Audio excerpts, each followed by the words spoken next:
Why spiritual awakening feels like everything is falling apart.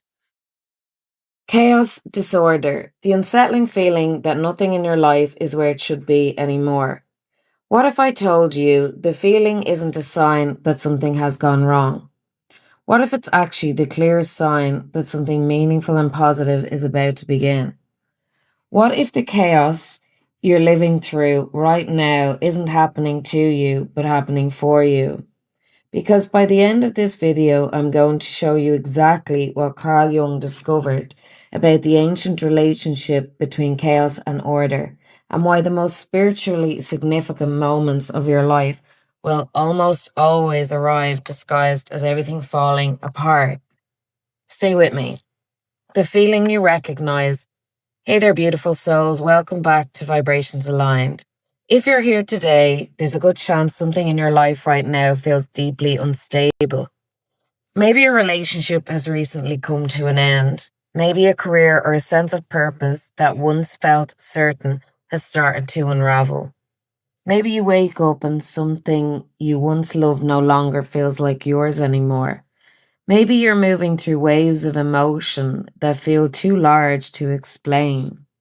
Grief, restlessness, a quiet but persistent knowing that the life you've been living is no longer enough.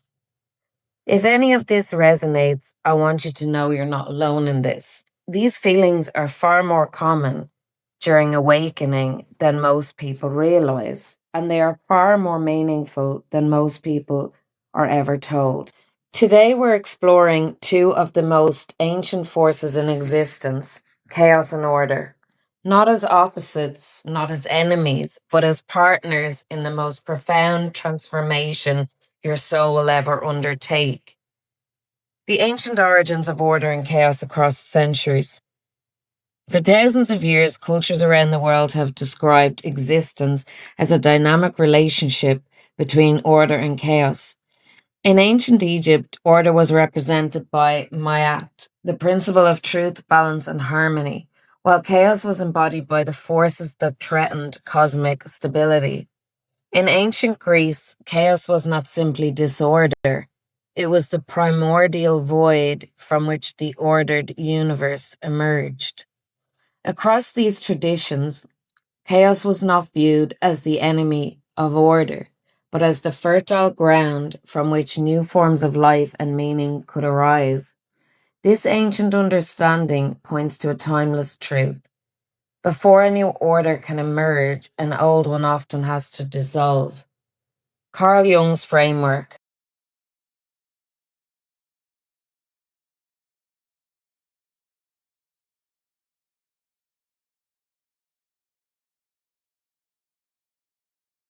He believed that human growth follows a process he called individuation, the journey toward becoming who you truly are. But Jung never described this journey as comfortable. Before the psyche can reach what Jung called the self, the integrated, authentic core of who you are, it must first confront the shadow. The shadow contains everything we have rejected, suppressed, or hidden from ourselves: unresolved grief, unexpressed truths, forgotten wounds, fears, and aspects of our personality that do not fit the image we present to the world. As these shadow aspects begin to surface, and they inevitably do, because the psyche is always moving towards wholeness, life can start to feel chaotic. Old beliefs begin to crumble. Relationships that no longer support your growth may fall away. The identity you have carefully built over the years starts to feel too small for the person that you are becoming. Jung called one aspect of this process enantiodromia, the tendency for things to transform into their opposite when pushed to an extreme. Certainty becomes doubt, stability becomes disruption, and the familiar gives way to the unknown. But here's a crucial insight. In Jungian psychology, the chaos is not a mistake. It is not a sign that something has gone wrong. It is the process itself. Think of the caterpillar inside the chrysalis. It does not simply grow wings. It dissolves into a formless state, before reorganizing into something entirely new. There's a period of breakdown before breakthrough. Jung believed human transformation follows a similar pattern. Before a more authentic self can emerge, the structures that once defined us often need to break apart. What feels like chaos may actually be the psyche's attempt to become whole. And Carl Jung wasn't alone in recognizing this pattern. Long before modern psychology, ancient spiritual traditions, as we spoke about, understood that periods of disorder and uncertainty often precede profound transformation. Jordan Peterson, in his landmark book, Maps of Meaning, describes the human experience as a constant dance between two forces, order and chaos. Order is the known world, the structures, the routines, the identity you've built around yourself. It feels safe.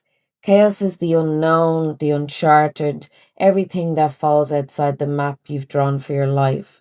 And here's what Peterson says that might just change how you see what you're going through right now. Meaning is not found in order alone. It's not found in comfort or certainty. Meaning is found at the border, right on the threshold where order meets chaos. And that threshold, that's exactly where you are right now. Why we worship order and why that's a problem. But before we go any further, I want to spend a moment with order itself, because we can't fully understand why chaos is sacred until we understand why order has such a powerful hold over us.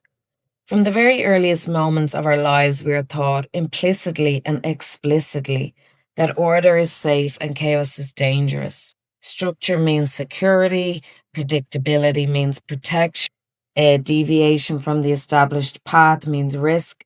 And so we build, we construct careers, identities, and relationship patterns and belief systems, all designed at their deepest level to keep the unpredictable at bay.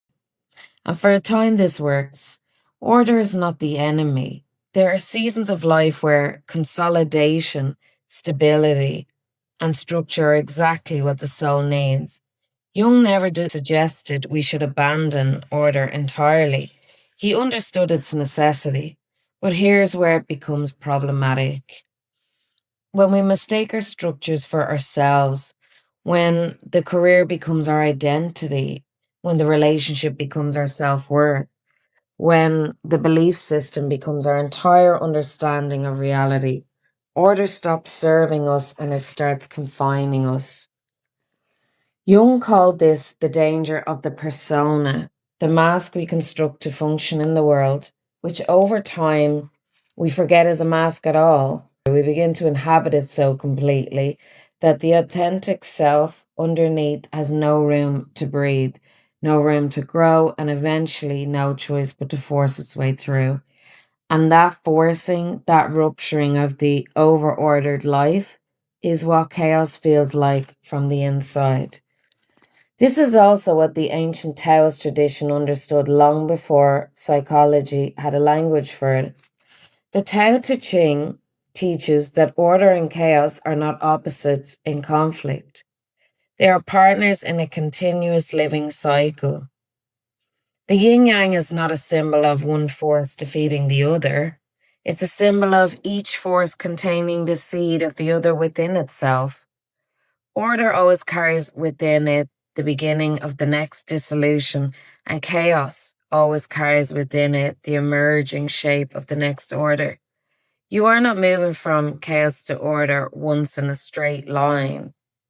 You are learning to move between them consciously, fluidly, in a spiral, with increasing trust in both. This is the real map Jung was trying to draw. Pattern interrupt, the myth that holds people back. Now, I want you to pause here because this is where a lot of spiritual content gets it wrong. The narrative you'll often encounter in the spiritual world is meditate more, think positively, keep your vibration high, and everything will become peaceful and still. Chaos is something you heal away. Discomfort means you're doing something wrong. But Jung's work and the wisdom traditions of nearly every culture across human history tell a completely different story. From the Hermetic dissolution phase to the Hindu figure of Shiva, the destroyer, the same truth echoes across thousands of years. Destruction is not the opposite of creation. Both are required. Destruction is the gateway to creation. So the question shifts from how do I stop this from happening to what is this making space for? 4 signs your chaos is spiritual. So how do you know if what you're experiencing is spiritual transformation rather than simply a difficult season in your life? Here are 4 signs that the chaos you're living through is part of your awakening journey. Sign 1. The things falling away no longer align with who you are becoming. The job that has stopped feeling meaningful, a relationship that drains more than it nourishes, the version of yourself you have been performing for the approval of others. Perhaps you find yourself sitting in environments that once felt comfortable and now feel almost suffocating, as though the walls of your old life have quietly moved inward. The beliefs, labels, and self concepts that once defined you feel too small. The roles you have played, the dutiful child, the dependable colleague, the person who always holds it together, begin to feel like costumes or characters in a play rather than your true, authentic self. When these things begin to dissolve, it is rarely random. Your soul is releasing what it has genuinely outgrown, even when the ego isn't ready to let go. Sign 2. Even in the chaos, you feel a pull towards something deeper. Alongside the uncertainty, there is a quiet part of you that knows something important is happening. You find yourself drawn towards spiritual teachings, towards solitude, toward questions you've never had the words for before. You might find yourself waking at 3 a.m.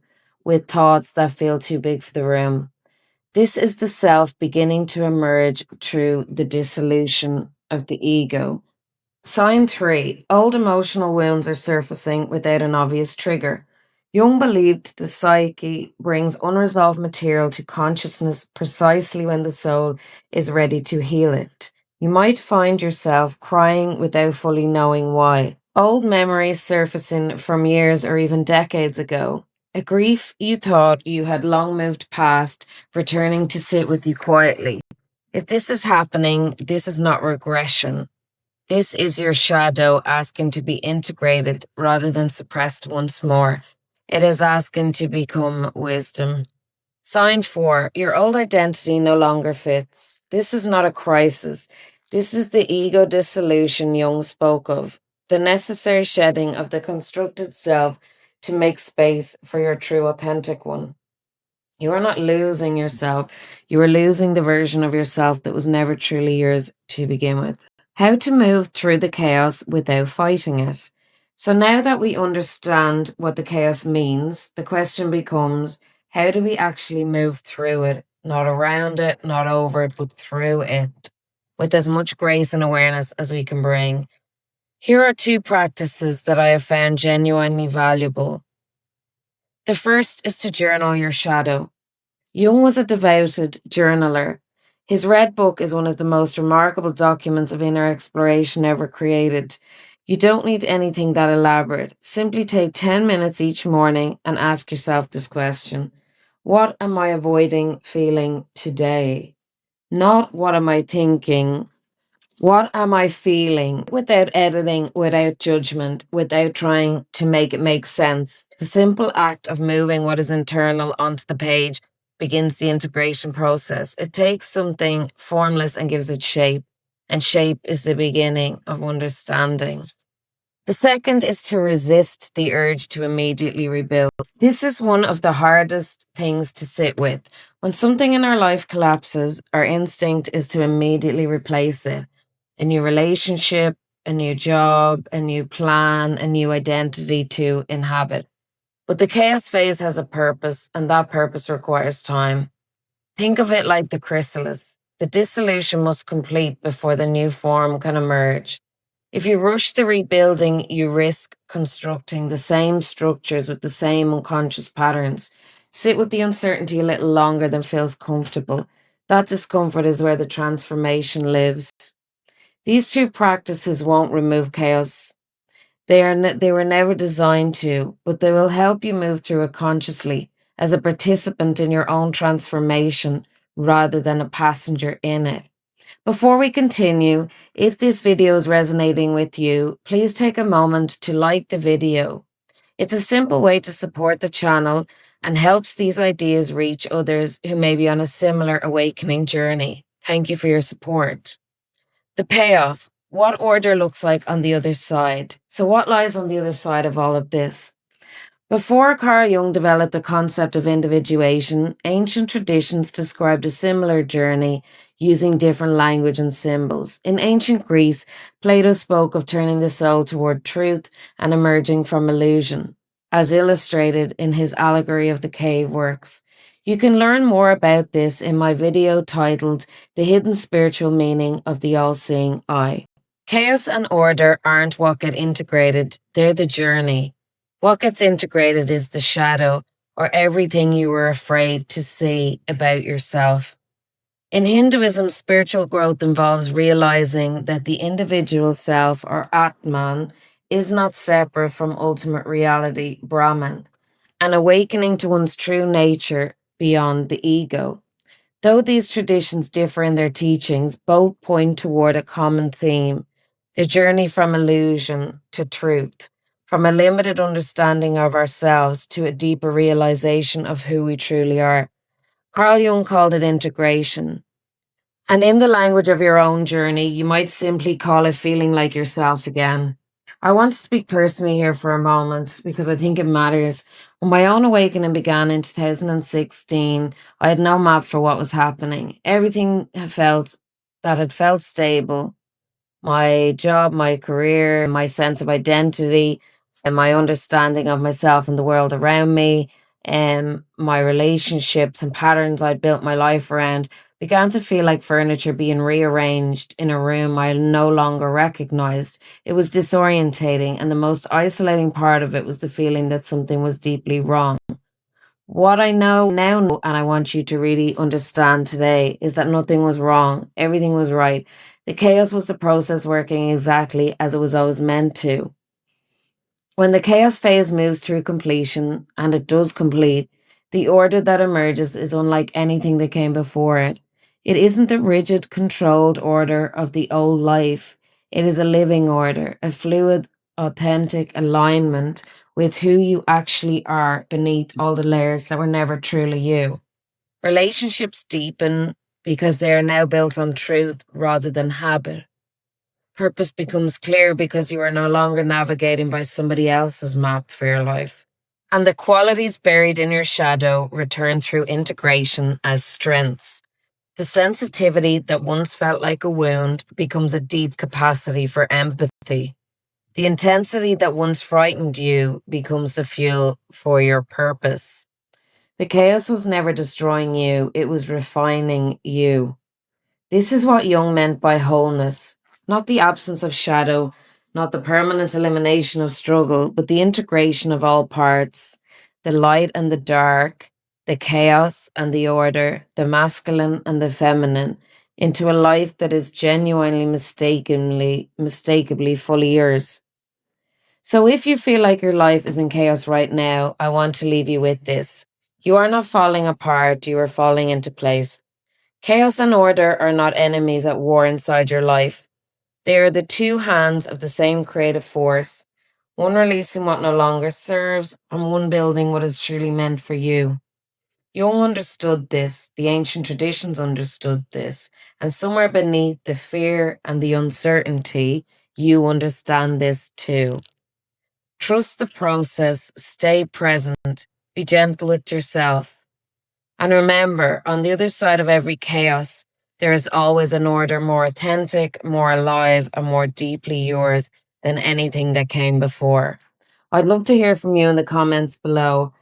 Are you in the chaos phase right now? What do you feel it is making space for in your life? Share your experience. Your story might be exactly what somebody else needs to hear today. If this video resonated with you, please give it a thumbs up, share it with someone on their awakening journey, and subscribe for more content on spirituality, psychology, and consciousness. Until next time, stay curious, stay aware, and keep your vibrations aligned.